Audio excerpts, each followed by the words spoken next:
Well, hello.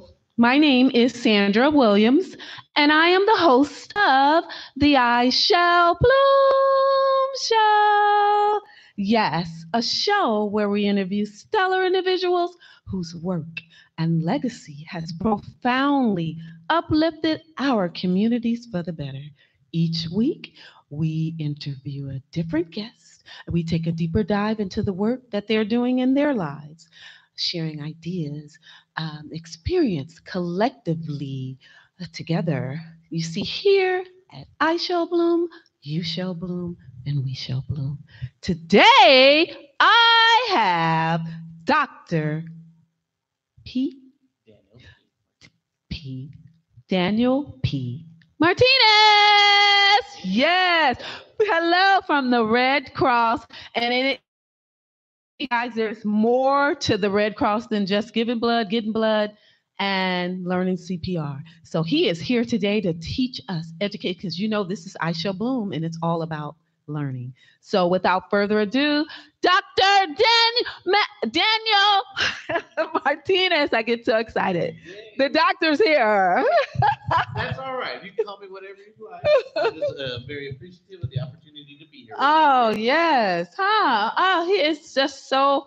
As soon as I called you guys, he was just like, sure, when? I mean, a doctor, down to earth, the youngest doctor, just so down to earth and ready to teach. And I'm like, okay, come on.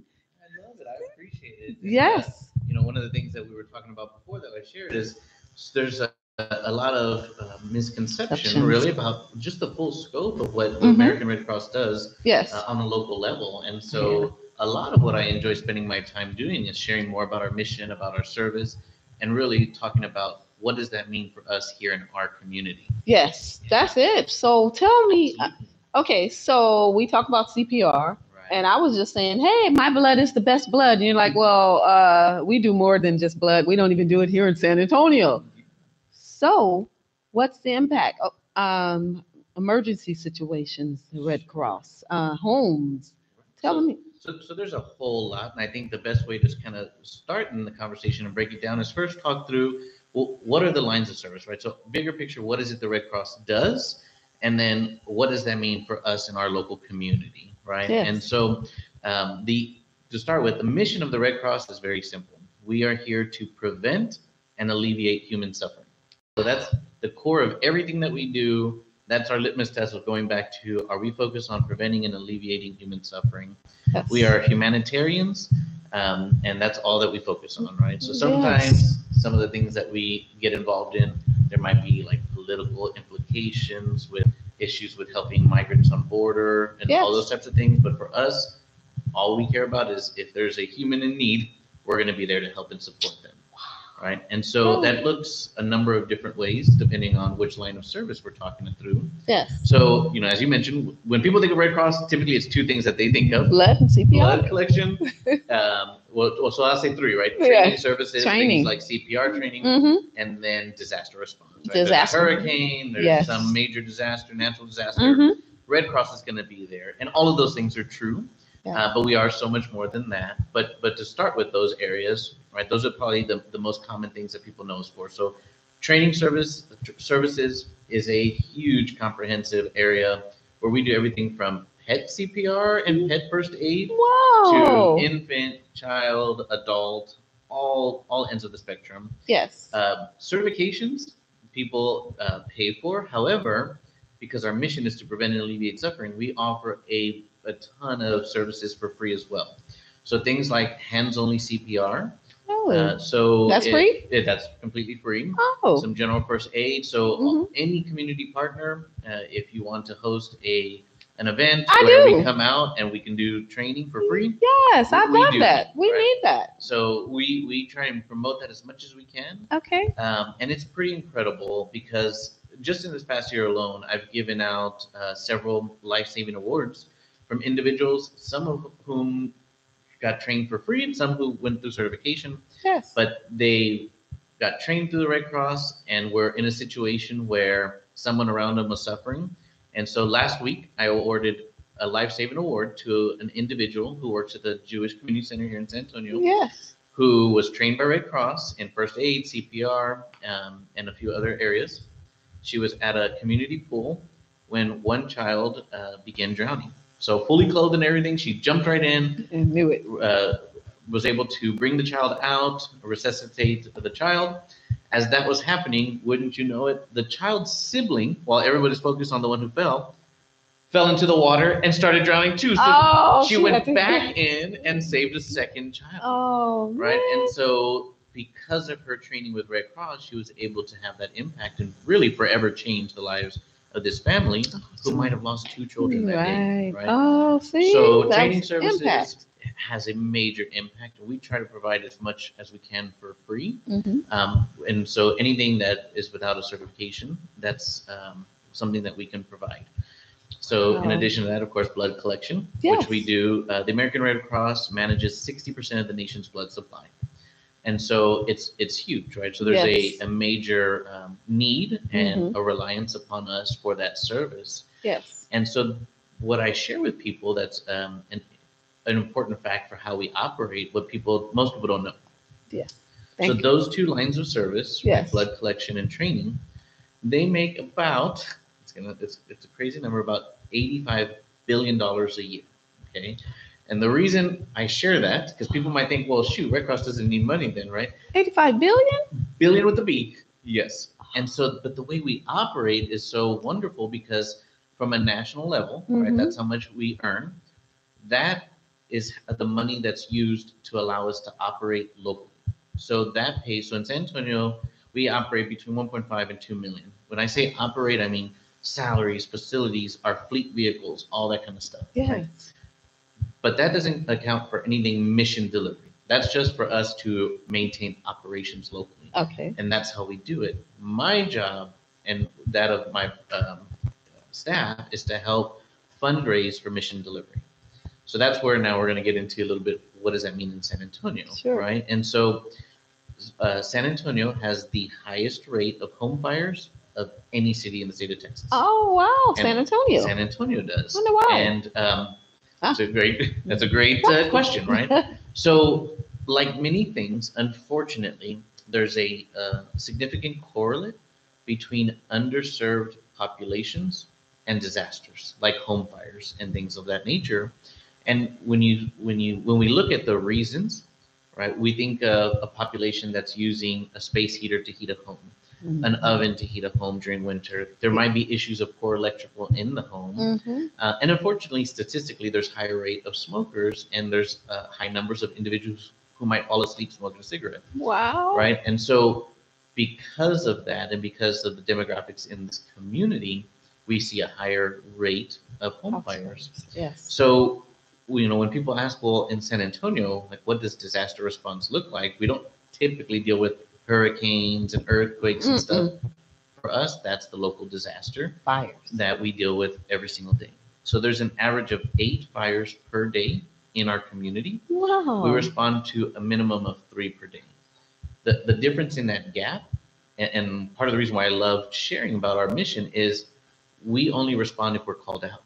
Right. So if we don't know about the fire, if someone doesn't call us, then we don't go. And so, we didn't know to call and most people don't. Right? Yes. And like when I meet with elected officials and others, one of the things I tell them, my job is to get to yes. Right. So there's a human in need. My job is to figure out how we're going to help. So a couple of weeks ago, City Councilwoman Marina Gavito had called me because there was an individual who's, I think it was the space. The unit in their garage, the water heater, had exploded. Yes. And it caused damage in the home and it hospitalized 2 residents. Well, our job is to go in and help. And so she called and said, can the Red Cross do anything? I said, absolutely. We're here to help in any way we can. See? So what's that look like? So thank you. So we help in a number of ways. And I always tell people it's an if-then situation, right? So it depends. If the family is a family with very limited financial means, we can help with financial support. If they don't need necessarily financial help, we actually have the largest pool of volunteers of any nonprofit because 90% of our workforce are volunteers. So with that, we recruit volunteers who are trained in healthcare. Yes. We have spiritual counselors. We Oh, have that's us. all kinds of so sometimes people need counseling. Yes. Sometimes they just need someone to come and help as a resource to guide. Okay, well, I don't know how to fix this in the house. I don't know how to get this turned on and this Yes. turned off. And Yes. so we maintain a list of resources for individuals, Wow. right? Especially after home fires and stuff. But so it could be financial support, it could be spiritual care, it could be mental health and wellness. It could Yes. be I lost my medications in this fire. How do I get that again if I'm not due for a prescription, right? Wow. So Yes. we open what we call casework, and Mhm. depending on the needs of the client, of the individual, we we can really be very robust in the wraparound services that we provide. Wow. So home fires is the biggest, but like I said, I mean, during our winter storm, that could be frozen pipes that bursted and caused Mhm. flooding in a home. That could be we had a car that was a drunk driver that drove into the living room of a home, right? Yes. Yes. So the bottom line is, if there's individuals in need, we're going to help.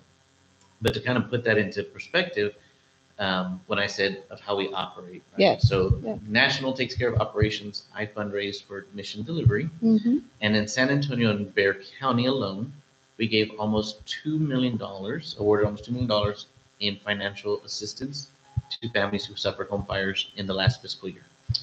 So Wow. it is an incredible number. Yes. Um, It's beautiful. and it's kind of like this double-edged sword, right? 'Cause Yes. it's beautiful that we're able to provide that support. Yes. It's devastating that the need is that great. That's right. Right? Yes.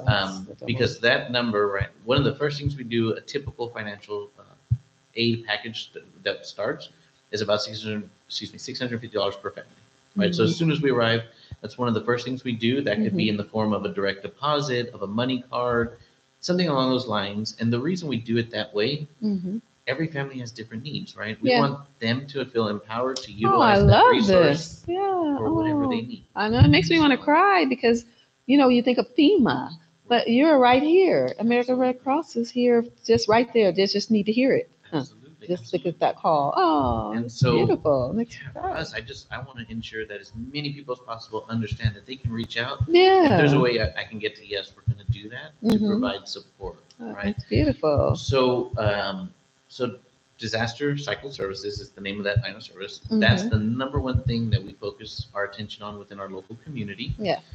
Would be typically fire response. And so I mentioned our mission is to prevent and alleviate. Yes. So what we try to do is focus as much of time and energy on the prevention side. Yeah, education. And respond when we need to, right? Mhm. And so with that, there's a ton of different programs that we have that are all free. Some of them are geared towards children, where we go into schools and teach home fire safety. Yes. And some of them are for adults and professional individuals, to where we provide assessments to check your office and see, are we meeting compliance with all things home fire safety and security? Do we have the things that we need in the home? That kind of stuff, right? And so all of that we provide, and we love to provide for free as much as we can. And one of the things we call our signature event is called Sound the Alarm. So one of the things that we do is provide free smoke detectors. It could be up to 5 smoke detectors for a single home. And we have been doing them now for about 10 years. In the last 10 years,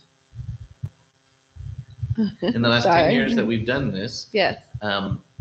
we have been able to track almost 2,000 lives saved, because a home that did not have a smoke detector, that we went in and installed them, later had a home fire, and the family was able to get out safely because of that installation.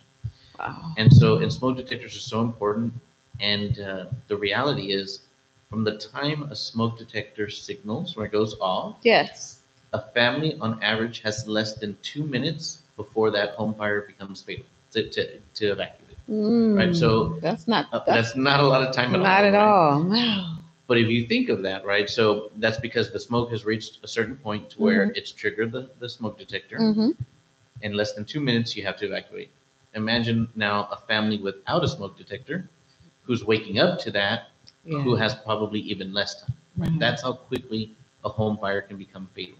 So that's why it's so important. So the Sound the Alarm event is an opportunity to where I find a community partner that wants to have an impact, and who will do a sponsorship to pay for either the awareness or the actual items.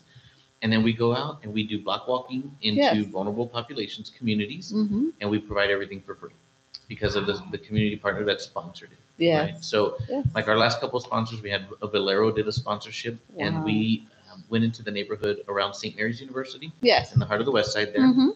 and we were able to impact over 200 homes by installing smoke detectors, providing home fire safety, education. Yes. When there's children in the home, one of the questions we always ask is, okay, once a month you have a drill at school, right? A fire drill. Mm-hmm. Have you ever thought about your evacuation plan at home? Have you ever had a fire drill at home? I know a lot of people think, well, that's kind of silly. You know, it's if there's a fireman, just get out the quickest way. But No. especially when you have children, if we're not planning for what does that look like, and once we're out, where are we meeting? What's the plan, right? We have to talk about those things Yes. and prepare children, especially, but everybody in the home. Yeah, for that's what's that going to look like? yeah, that's dear to me because my dad died. My dad was a fireman, and so but he died. We were next door, and so he came from work because his house was on fire.